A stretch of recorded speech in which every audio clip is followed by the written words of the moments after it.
Well, the borderline bar shooting is a stark reminder of the danger facing law enforcement.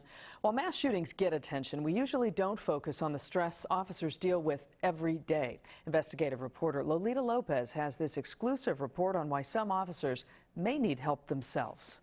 When an officer is killed in the line of duty, it's all over the news. But you might be surprised to learn twice as many LAPD officers die from suicide. We decided to dig a little deeper into the issue.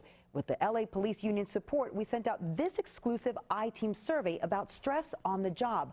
Hundreds of officers answered. We found not only are there stresses that accumulate, but major challenges to getting help.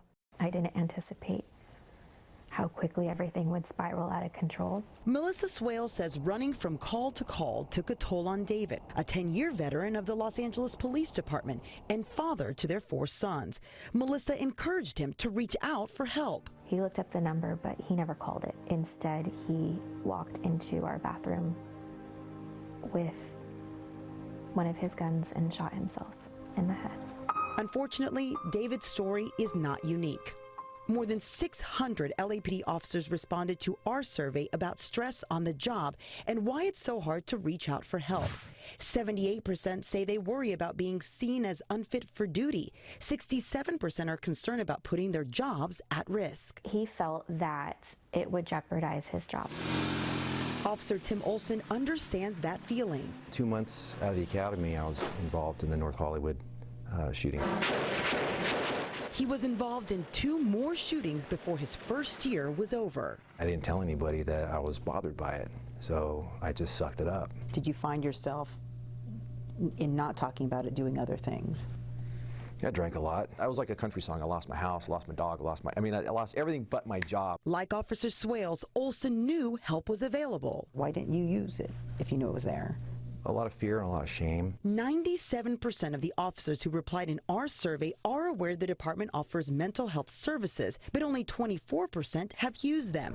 These results do not mean the streets are flooded with cops unfit for duty, nor excuse some officers' controversial actions, but the survey gives insight into the burdens of the badge. We want them to be involved in these services. Chief Michael Moore sat down with the I-Team and opened up about losing his friend, Officer Sonny Medina, who was also at the North Hollywood shootout and committed suicide years later. Why didn't we see that coming, and how can we prevent that from ever happening again? Drop the knife! Drop the axe! Chief Moore advocates for peer-to-peer support and multiple checks even months after an incident. And what we've done more recently is now we require them to go a second and third time. Officers don't want to appear weak. They got to be the tough guy. They got to be the problem solver.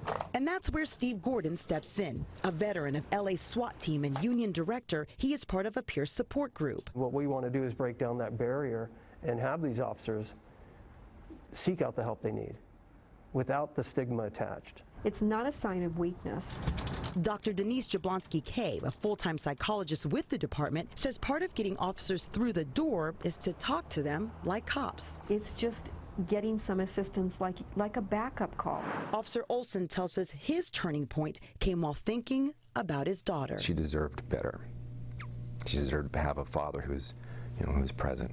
My goal is somebody's going to watch this and realize that there is help for them. I would hate for another family to learn about this issue the way that I did. Reaching out can include family and friends, which in this holiday season could be a simple thank you. If you'd like to see the full results of our survey, it is on our NBC LA app and website.